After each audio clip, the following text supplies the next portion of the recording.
Hi friend, नमस्कार। तर चला माझ्या नवीन एका रेसिपीमध्ये तुमचे स्वागत आहे। तर चला तर आज मी बनवणार आहे पालक डोसा। तर तुम्ही बघू शकता तर साधा आणि सिंपल डोसा आहे, खूप सिंपल आहे।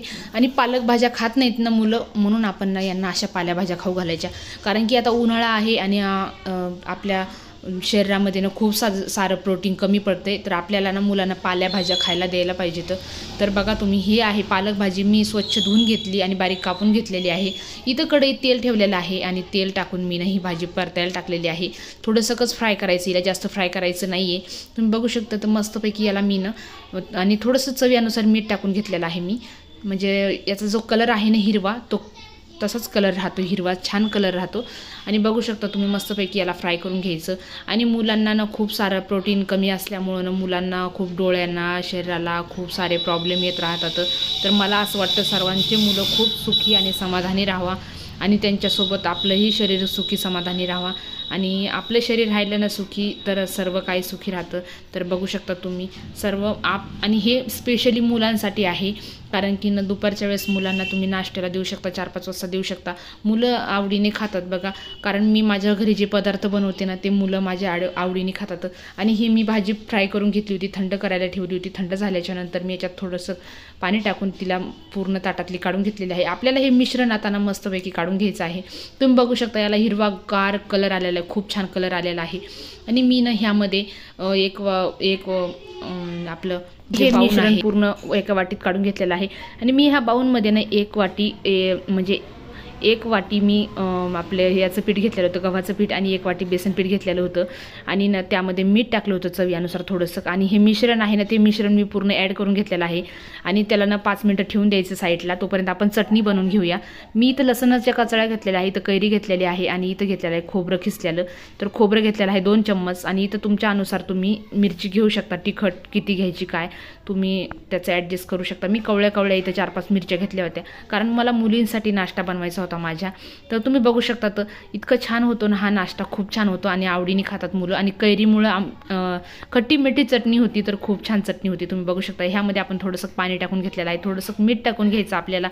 याने ही चटणी खूप छान होती आणि आळणी पण होत नाही। बघा तुम्ही एवढी छान चटणी होती ना। तर बघा आता एवढी मस्त चटणी झालेली आहे तयार। तर तुम्ही बघू शकता तर बघा एवढी छान चटणी तयार झालेली आहे। आणि ना ही चटणी तुम्ही सहजपैकी ना रोजही खाऊ शकतात, कारण रोज पण पोळी भाजीसोबत खूप छान लागते। कारण मी नेहमी बनवत असते, आपल्याला कैरी असली ना तर कैरीसोबत खूप छान लागते, म्हणून कैरी आहे तोपर्यंत नेहमी बनवायची ही चटणी छान लागते। तर तुम्ही बघू शकता हे मिश्रण आता पूर्ण आपलं छानपैकी फेटून झालेलं आहे।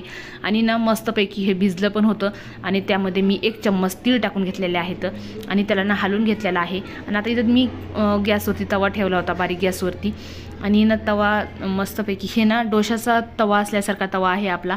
आणि बघा हे मिश्रण ना पूर्ण ह्यावरती ना पतलं आपल्याला फैलून घ्यायचं आहे, हातानं फैलून घ्यायचं, कारण आपले हातही पोळत नाही। तुमच्याकडे काही असेल तर तुम्ही त्यानं करू शकता। तर बघा तुम्ही एवढं छान होतं ना आणि सहजपैकी निघतं हे। तर तुम्ही बघू शकता तर, कारण मी एका हातात मोबाईल पकडल्यामुळं मला जास्त काही दिसत नव्हतं समोरचं। तर बघू शकता तुम्ही सहजासहजी, हे काही मोडलं पण नाही, काहीच नाही साईडचं। बघा तुम्ही किती छान निघतं हे, आणि हे मोडत नाही, काहीच नाही, एवढं छान होतं आणि सॉफ्ट होतं आणि हेल्दी खूप आहे। तर तुम्ही नक्की हे करा।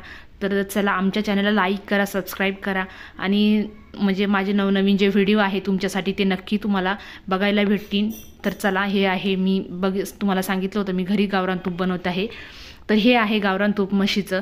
तर म्हशीचं दूध आणतो म्हणून म्हशीचं सारखंच तूप आपल्याला भेटते, व्हाईट तूप, नाहीतर मग जर गाईचं आणलं असतं तर आपल्याला पिवळ्या कलरचं तूप भेटलं असतं।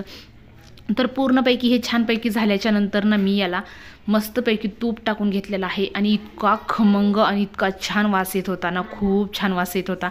तर बघा तुम्ही एवढा मस्त वास येतोय ना, खूप मस्त। तर बघा तुम्ही, आणि सहज पलटू शकतं ते, मोडतही नाही, काहीच नाही। आणि बघा तुम्ही एवढा मस्त झालेला आहे ना।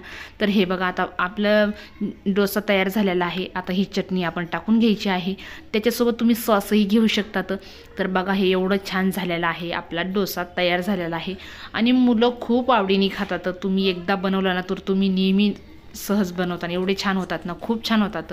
तर चला बघा तुम्ही मोडत नाही, काहीच नाही आणि खूप हेल्दी आहे हा नाश्ता. तर तुम्ही नेहमी बनवता, इतका हेल्दी नाश्ता आहे हा.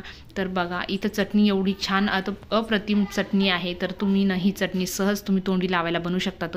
बघा याचं कॉम्बिनेशन किती छान आहे. तुम्ही सॉससोबतही खाऊ शकता, चटणीसोबत खाऊ शकतात. आणि हे बघा एवढा छान डोसा झालेला आहे. आता मी माझ्या मुलीला दिलेला आहे. तिला व्हिडिओमध्ये सहसा आवडत नाही जास्त यायला. तर बघा मुलीला दिलेला आहे तर ती म्हणते मम्मी खूपच छान झालेला आहे.